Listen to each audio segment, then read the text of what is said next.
함께 말씀을 찾아봅니다. 우리 창세기 26장 22절부터 25절까지 말씀입니다.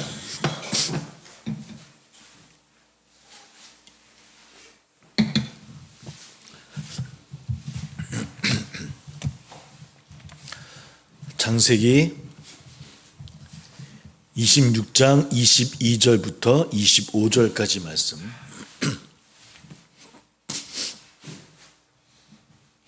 예, 우리 같이 함께 분독합니다. 같이 시작.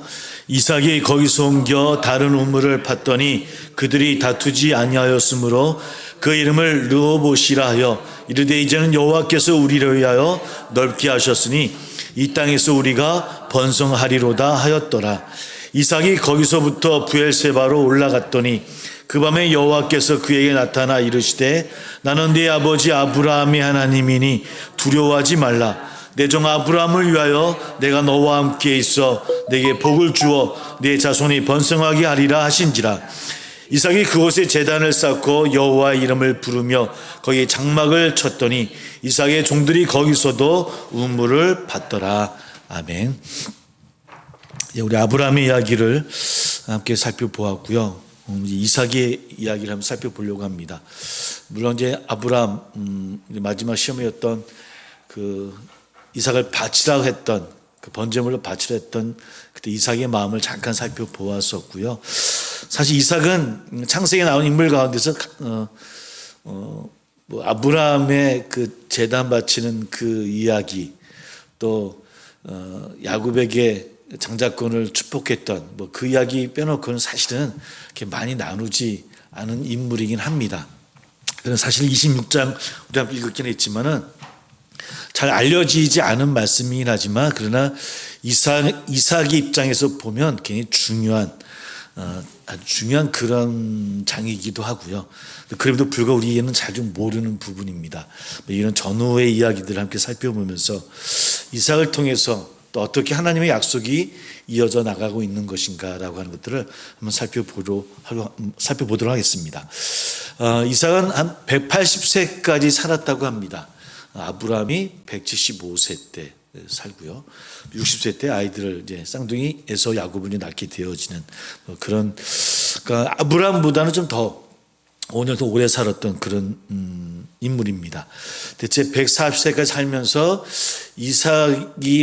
이삭에게 주어졌던 창세기에 특별히 이 말씀 속에서 맡은 역할은 대체 어떤 것이었을까라고 하는 그런 이야기를 한번 함께 살펴보려고 합니다. 우리 한번 25장 5절을 한번 살펴보도록 하겠습니다. 25장 5절 말씀.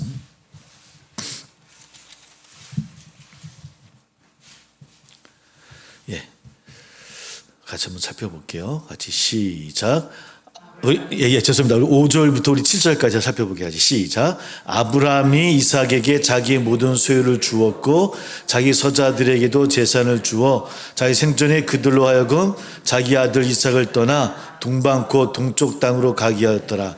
아브라함의 향년이 175세였다고 하고 아브라함이 그 모든 소유를 이삭에게 주었다라고 이야기하지만 보통 그 당시 장자에게는 다른 자녀들보다 2배를 더 줬다고 합니다. 그러니까 재산적인 의미에서는 2배를 더 준 것이고 25장 말씀 보니까 아마 이스마엘뿐만 아니라 아브라함에게 또 다른 자녀들이 있었던 것 같아요. 근데 그 나이들을 이렇게 닳진 않았지만 나이들을 따져보면 하가를 통해 이스마엘을 낳을 때도 아마 아브라함은 또 다른 인간의 아마 그런 시도를 했던 것 같아요. 그래서 한 몇 명의 자녀들이 있었고 그들의 똑같이 아마 물론 이제 인간적인 실수이긴 했지만 그러나 마지막에는 다 책임을 지는 그런 아브라함의 모습들을 한번 살펴보게 되어집니다. 그리고 그 아들에게 25장 11절을 한번 볼게요. 25장 11절 말씀. 25장 11절 말씀 같이 읽습니다. 시작. 아브라함이 죽은 후에 하나님이 그의 아들 이삭에게 복을 주셨고 이삭은 브엘라헤로이 근처에 거주하였더라. 예. 그러니까 아브라함이 세상을 떠난 다음에 그 아들 이삭에게도 뭘 주셨다고요? 복을 주셨다. 보다. 그러니까 특별히 이 구약에서 이야기하는 복은 물질적인 것만 얘기하는 것은 아니고 하나님의 약속을 의미합니다.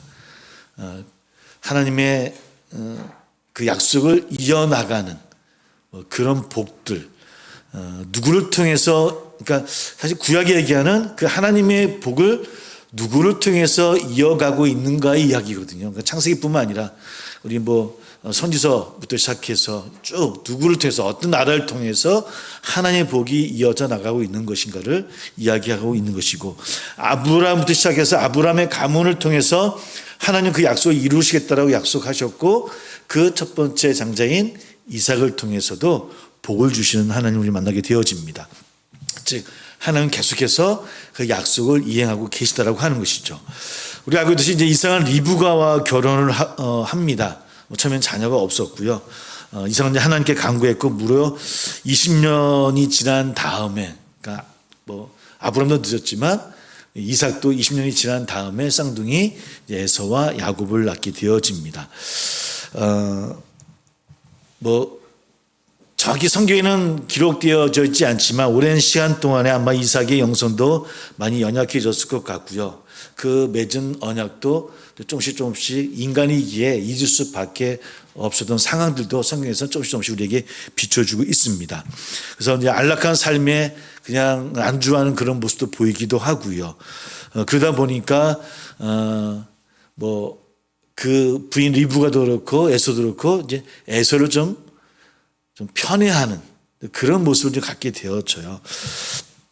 리브가 하나님께서 야곱에게 주신 복을 늘 기억하고 있었고, 그래서 리브가는 조용한 야곱을 사실은 또 편애합니다. 그러나 사실은 하나님의 말씀을 들었던 가정이라고 한다면 그 복은 누구를 통해서 이어지는 겁니까?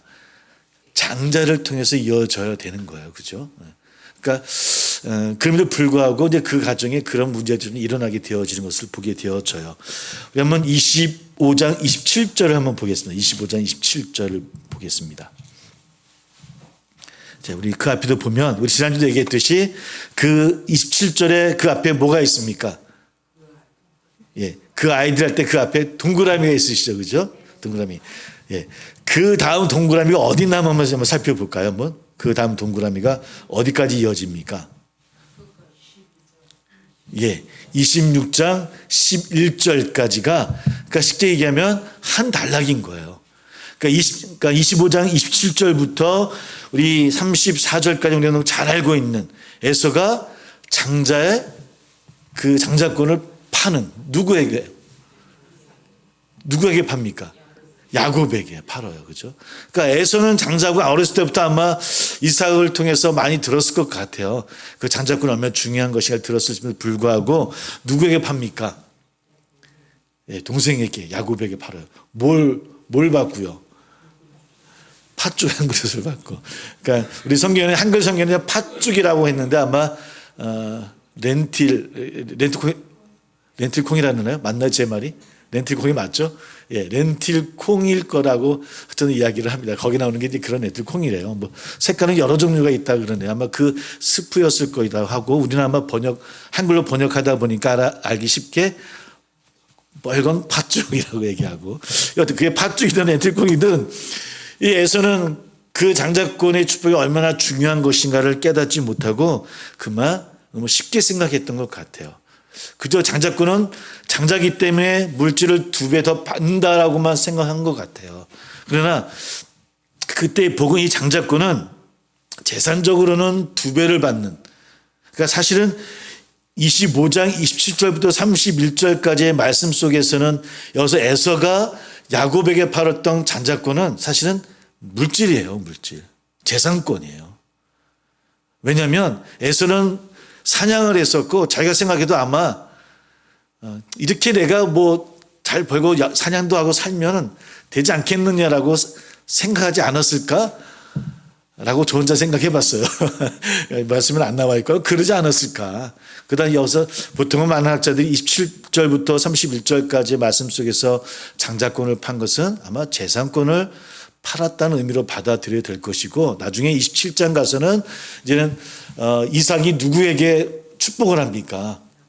예. 야곱이 아버지를 속여서 그 축복을 받지 않습니까? 그죠? 그때 축복은 뭐 재산뿐만 아니라 하나님의 복.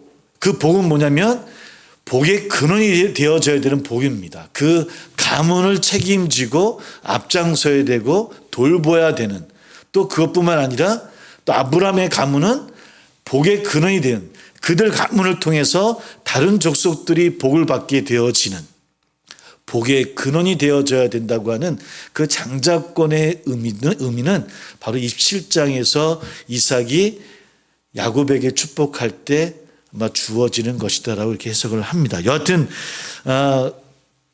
25장에서부터 그러니까 25장 27절부터 26장 동그라미가 있는 12장 전까지는 그렇다면 어떤 말씀인가 하면 한 단락으로 본다고 한다면 이 장자권의 의미가 무엇인가라고 하는 것을 우리에게 들려주는 이야기라는 거예요.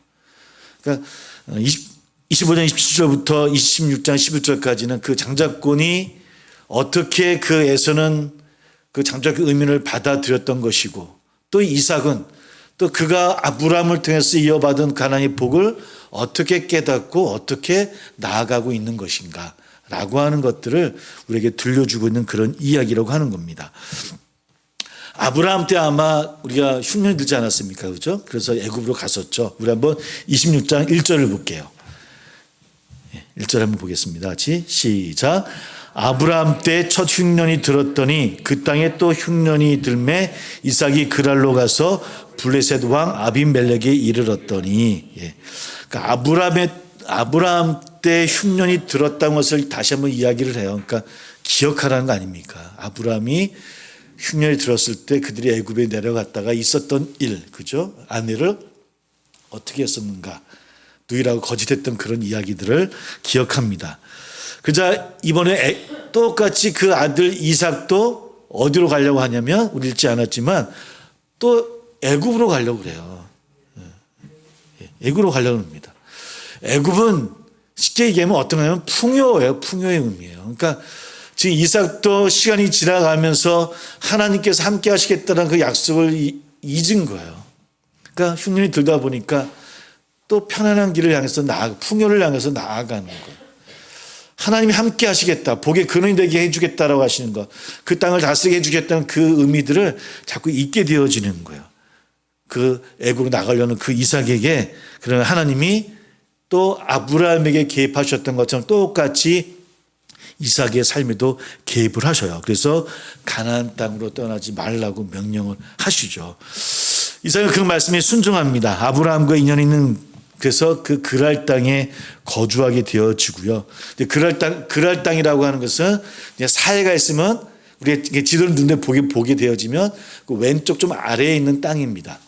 사해 밑에가 이제 소돔과 고모라가 있었던 땅이었을 것이라고 생각하고 있고, 그랄 땅이 있고, 또 부엘세바가 우리가 알고 있는 사해 땅 그 윗부분에 부엘세바가 있고요. 그렇게 이제 그 지역으로 이제 머물게 되어집니다. 이상하게 아브라함과 맺던 자손의 번성, 또 천하 만민의 복의 근원, 또 이런 이야기들을 함께 하게 되어지는데, 한번 우리 3절부터 5절까지 한번 읽어볼게요. 26장 3절부터 5절까지 같이 시작.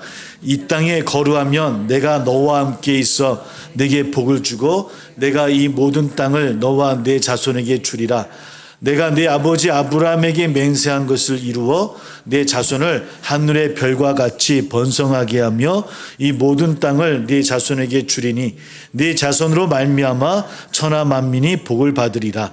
이는 아브라함이 내 말을 순종하고 내 명령과 내 계명과 내 율례와 내 법도를 지켰음이라 하시니라. 이삭에게 해주는 말씀이긴 하지만 또 누구에게 해줬던 말씀입니까? 아브라함에게도 해줬던 말씀이에요. 그러니까 다시 이삭에게 이야기하면서 다시 상기시켜주는, 너는 너의 장자로서의 자리는 어떤 의미인지, 너는 무엇을 생각하고 어떤 방향으로 나가야 되는지에 대해서 하나님이 이삭의 삶에 개입하셔서 다시 그에게 아브라함이 주셨던 말씀을, 약속을 상기합니다. 물론 이제 이삭이 그 말씀을 따라서 이제 그랄 땅에 머물게 애굽으로 내려가지 아니하고 그랄 땅에 머물게 되어집니다. 근데 그래도 불구하고 거기서 어떤 좀 실수를 범하게 되어져요. 그럴 땅에 있는 동안에 그 아내 리브가를 아마 누이라고 거짓말을 하는 일을 이제 일어나게 되어집니다. 그렇지 않습니까? 그 아버지도 애굽에 내려가서 똑같은 실수를 하는데 그 아버지가 아니라 얘기하는데 왜 그럴까? 사실은 이 시대는 우리 한번 말씀을 좀 말씀을 읽어보면 우리 한번 읽어볼게요. 9절 10절입니다. 같이 볼게요. 시작. 이에 아비멜렉이 26장 9절 10절 말씀 같이 시작. 이에 아비멜렉이 이삭을 불러 이르되 그가 분명히 내 아내의 건을 어찌 내 누이라 하였느냐. 이삭이 그에게 대답하되 내 생각이 그로 말미암아 내가 죽게 될까 두려워하였습니다. 아비멜렉이 이르되 네가 어찌 우리에게 백성 중 하나가 내 아내와 동침할 뻔하였도다. 네가 죄를 우리에게 입혔으리라. 여기 네가 어찌 우리에게 이렇게 행하였느냐. 백성 중 하나가 네 아내와 동침할 뻔하였도다. 또 아니면 9절에 내 생각이 그로 말미암아 내가 죽게 되어졌다라고 얘기하는 그런 모습을 보면 그 당시에 이 나그네를 대하는 그 지역 사람들의 모습을 우리가 추측해 볼 수 있을 것 같아요. 아마 좀 함부로 대하고 인권 같은 건 생각하지 못하던 아마 그런 시대가 아니었을까. 아마 그런 실제적인 두려움 때문에 아마 이삭은 그 아내를 아마 누이라고 거짓말을 한 것이 아닐까. 우리였다면 어떻게 했을까라는 생각을 해보게 되어져요. 실제적인 두려움이라고 하는 것이 이렇게 무서운 게 아닌가. 우리도 거쳐봤지 않습니까? 우리 코로나 시기 때 두려움이 대체 어떤 것인가라고 하는 걸 우리가 한번 생각해 보세요. 우리 어딘가 나중에는 다 흐지부지 됐지만 처음에는 우리가 어땠어요? 어느 지역에 코로나 확진자가 한 명만 지나갔다 하더라도 우리 난리치지 않았습니까? 막 닦고 씻고 그죠? 그때 저도 매주마다 저희 본당을 우리 같이 원사님들하고 매주 걸레질하고 매주 닦았거든요. 그러니까 두려움이라고 실제적인 두려움은 어떤 때는 우리의 믿음을 잃게 할 때도 있겠구나. 이런 생각들을 우리가 겪어봤던 것 같아요. 이삭도 그러지 않았는가. 우리가 그런 실제적인 두려움에 이 시대에 살았다고 한다면 내가 내 목숨을 지키기 위해서 내가 어떻게 했을까. 아니 이 시대가 아니라 이런 고대의 시대가 아니라 할지라도 우리가 살아가는 이 시기에 우리 또한 우리에게 닥쳐지는 두려움이라고 하는 우리의 삶의 환경 속에 있다고 한다면 우리는 우리 믿음으로 굳건히 설 수 있을까. 하여튼 그래도 그 아버지도 그랬는데 또 그 아들이 또 그러네. 믿음의 조상 또 믿음의 또 아들인 이삭이 똑같이 우리와 연약한 한 인간이라고 하는 것을 우리가 바라보게 되어집니다. 여튼 그럼에도 불구하고 하나님은 아브라함 때와 마찬가지로 또 개입하셔서 오히려 복이 되어지도록 합니다. 그래서 그럴 땅에 거주하는 동안 하나님이 복을 주셔서 이삭이 번성하고 거부가 되게 되어지는 것 같습니다. 말씀을 통해서 더 복이 되어지게 하죠.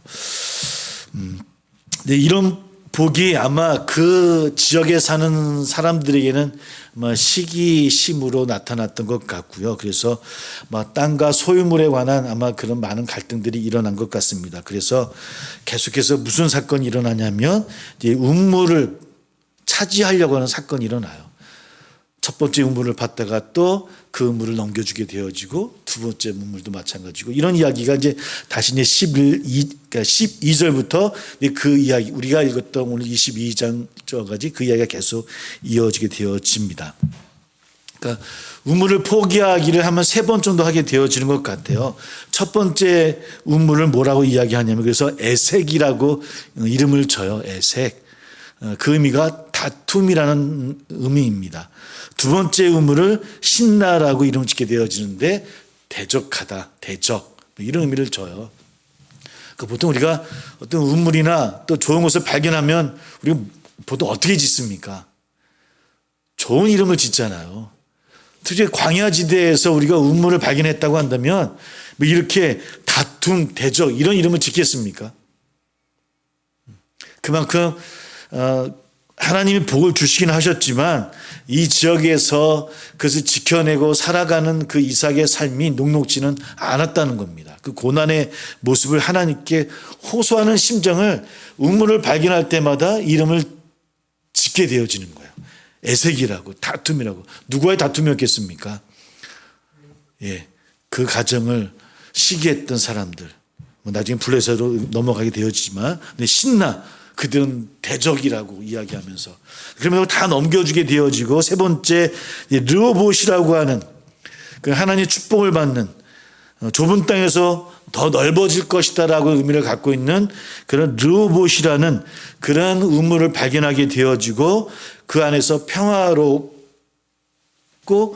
또 그렇게 살기를 바라는 이삭의 마음을 세 번째 우물에서는 그 이름으로 지어지게 되어져요. 르호봇. 그 이름은 넓은이라는 의미입니다.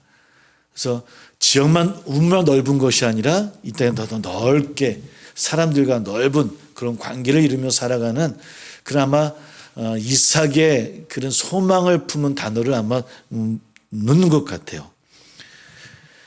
우리 한번 우리 읽었던 말씀, 우리 23절을 보겠습니다. 23절. 거기 읽어보면 이렇게 되어 있습니다. 이삭이 거기서부터 부엘세바로 올라갔더니, 이렇게 나왔죠. 그렇죠? 그러니까 22절에서 르호봇이라고 하여 이르되 이제는 여호와께서 우리를 위하여 넓게 하셨으니 이 땅에서 우리가 번성하리로라 하였다고 딱 말씀을 마쳤는데요. 아무 이유 없이, 어떤 설명도 없이 어디로 갔다고요? 부엘세바로 올라가요. 부엘세바로 올라가요. 왜 그랬을까요? 왜 이 말씀으로 이삭의 삶이 그 그랄 땅에서 편안하게 또 누리며 살 수 있었음에도 불구하고 왜 성경 이야기는 그를 부엘세바로 넘기는 걸까? 그런 어려운 고난의 과정을 거쳤거든요. 하나님께도 호소하기도 하고, 그럼에도 불구하고 참고 견디면서 이제는 뭔가 더 이제 풍요로운 평화로운 삶을 살 것이다라고 여길 것 같은데 어떤 이유도 없이 그냥 넘어가요. 네, 넘어갑니다. 그러니까 이삭은 아브라함이 죽은 이후에 이제 그랄 땅에서 머물게 되어집니다. 그리고 부엘라 헤로이라고 하는, 아까 읽었던 말씀, 그 말씀이 있는데 더 남쪽에 그랄 땅 옆에 있는 땅입니다. 거기서 머물게 되어져서 여러 가지 고초를 당하게 되어지고, 또 이 르호봇이라는 우물을 발견하면서 또 어쩜 평안과 번성을 구했지만, 그러나 성경은, 우리 성령이라 할까요? 하나님은 그를 부엘세바로 옮깁니다. 그리고 그곳에서 다시 한번 오늘 읽었던 말씀처럼 24절부터 25절까지 말씀이죠. 우리 24절 다시 한번 읽어볼게요. 24절 같이 시작. 그 밤에 여호와께서 그에게 나타나 이르시되 나는 내 아버지 아브라함의 하나님이니 두려워하지 말라.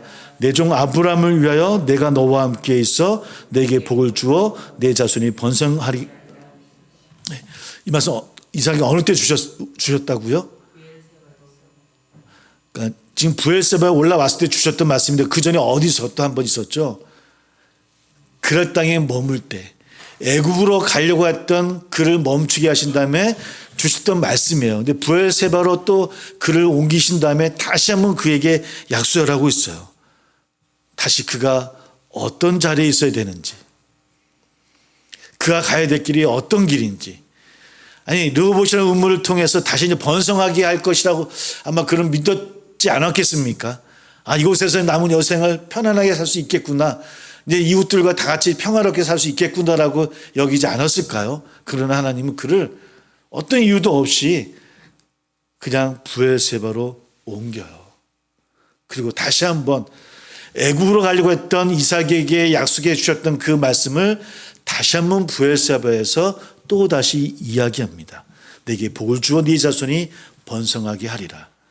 아브라함을 위하여 뭐라고 이야기하면 24절 보니까 아브라함을 위하여 내가 너와 함께 있어. 이게 무슨 의미입니까? 아브라함을 위한다는 이야기는 말씀 그대로 받아들이는 말씀이 아니라 아브라함에게 내가 행했던, 약속했던 그 약속, 너에게도 똑같이 그 약속을 이행하겠다라고 하는 하나님의 선포입니다. 너에게 복을 주게 하겠노라. 그리고 내가 그 약속을 지키겠노라는 그 말씀. 그러니까 이삭이 가야 되는 그의 삶의 길은 평화로운 땅을 향해서 가고 내가 누리며 내가 번성하고 그걸 위해 가는 길이 아니라는 겁니다. 누구의 약속을 가지고 가는 길이라고요? 하나님의 약속을 가지고 가는 길이에요. 혹 그 길이 어떤 길일지 몰라요. 가뭄이 들어서 애굽으로 가려고 했던 그 길, 남아있는다고 하는 것이 쉬운 일이겠습니까? 지금 이 시대가 아니라 고대 시대입니다. 고대 시대에 가뭄이 왔다고 하는 것은 가족이 죽어가는 거예요. 그의 식솔들이 죽어갈 수 있는 그런 어려움이 있었기 때문에 애굽으로 가려고 했던 그 발걸음을 막으신 거예요. 그리고 그에게 약속의 말씀을 주셔요.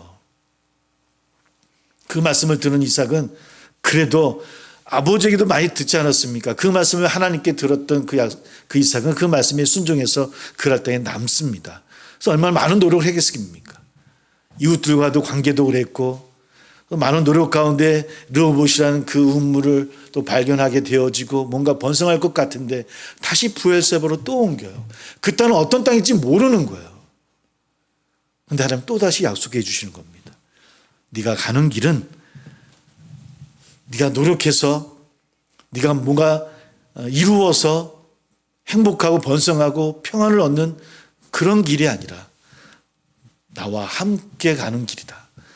내가 함께 감으로 나의 뜻을 이루는 길이다라 하는 것.